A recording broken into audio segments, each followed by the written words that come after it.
అందరికీ నమస్కారం అండి. మనీ తెలుగు కథలకు స్వాగతం. ఈరోజు మన ఛానల్లో కొన్ని మోటివేషన్ కొటేషన్స్ అలాగే మంచి మాటలు, జీవిత సత్యాలు చెప్పుకుందాం. వీడియోలోకి వెళ్ళే ముందు చిన్న రిక్వెస్ట్ అండి. మీరు మొదటిసారి మన ఛానల్ని చూసినట్లయితే తప్పకుండా లైక్ చేయండి, సబ్స్క్రైబ్ చేయండి.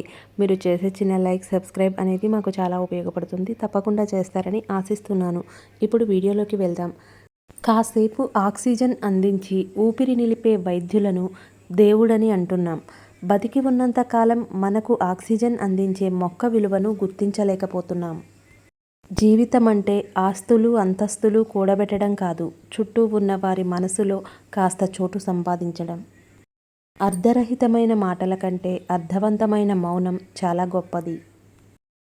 చిన్న పనే కదా అని నిర్లక్ష్యం చేయకూడదు.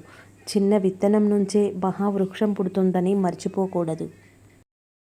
ఏ పని చేయకుండా ఖాళీగా కూర్చొని తింటుంటే ఇరుగు పొరుగు వారి మాటలే కాదు, గోడకున్న గడియారం ముళ్ళు చేసే శబ్దం కూడా అరుస్తున్నట్లే అనిపిస్తుంది. మీరు ప్రేమించే వారి పట్ల శ్రద్ధ తీసుకోవడం తప్పు కాదు, కానీ మిమ్మల్ని ప్రేమించే వారిని అశ్రద్ధ చేయడం తప్పు. బాల్యం అందరికీ ఒకేలా ఉండదు. కొందరికి మధురమైన జ్ఞాపకంలా ఉంటే మరికొందరికి బాధ్యతలతో ముడిపడి ఉంటుంది. చూపించే అద్దాన్ని బట్టి నీ రూపం కనిపిస్తుంది. నీ ఆలోచనను బట్టి నీ భవిష్యత్తు ఉంటుంది. ఎంతటి బలమైన బంధాన్ని అయినా విచ్ఛిన్నం చేయగల అతి బలమైన భావోద్వేగం అసూయ. మనసులో విషం నింపుకొని మాటల్లో తేనెను కురిపిస్తూ మాయ చేసే మనుషులు చుట్టూ ఉన్నారు, జాగ్రత్త. మనం చీకట్లో ఉన్నప్పుడు మనల్ని వెతుక్కుంటూ దీపంతో వచ్చిన వాళ్లను ఎప్పటికీ మర్చిపోకూడదు. షరతులు లేకుండా మనతో ఉండేవాడు, ఏమీ ఆశించకుండా మన మంచిని కోరుకునేవాడే స్నేహితుడు. ఎవరినైతే కళ్ళు మూసుకొని గుడ్డిగా ప్రేమిస్తామో ఏదో ఒకరోజు వాళ్లే మన కళ్ళు తెరిపిస్తారు. ధనం ఎక్కువగా ఉన్నప్పుడు వృధా ఖర్చులను తగ్గించుకో. కోపం ఎక్కువగా ఉన్నప్పుడు మాట అదుపులో ఉంచుకునే గుణం అలవర్చుకో. నింద వస్తే తిరిగి నిందించడం ద్వారాను, దెబ్బకు దెబ్బతోనూ ఏమీ సాధించలేము. ఓర్చుకోవాలి. ఎంతగా ఓర్చుకోవాలంటే నీ ఓర్పు నిన్ను బాధించిన వారికి ఆపుకోలేని బాధను కలిగించి తన తప్పును ఒప్పుకొని వారే నిన్ను క్షమాపణ అడిగే వరకు ఓర్చుకోవాలి.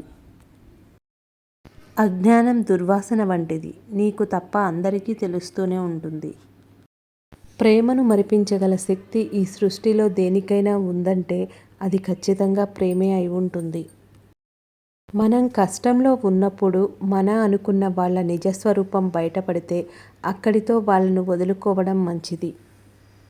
పరువు నలుగురిలో ఉండాలి, కష్టం గడప లోపల ఉండాలి, దుఃఖం మనసులో ఉండాలి, చిరునవ్వు పెదవులపై ఉండాలి. మనిషిని నమ్మకపోవడానికి 2 కారణాలు. మొదటిది వాళ్ళు ఎవరో మనకు తెలియకపోవడం. రెండోది వాళ్ళ గురించి మనకు పూర్తిగా తెలుసుండడం. నిన్ను చూసి చిరునవ్వు చిందించే పెదవులు ఉండొచ్చు, కానీ నీకోసం కన్నీరు కార్చే కళ్ళు కొన్నే ఉంటాయి. చిన్న చిన్న కారణాలతో వాటిని ఎప్పుడూ దూరం చేసుకోవద్దు. ఈ వీడియో కనుక మీకు నచ్చినట్లయితే లైక్ చేయండి, షేర్ చేయండి, సబ్స్క్రైబ్ చేయండి. Thanks for watching. మళ్ళీ మరొక చక్కటి వీడియోతో కలుద్దాం.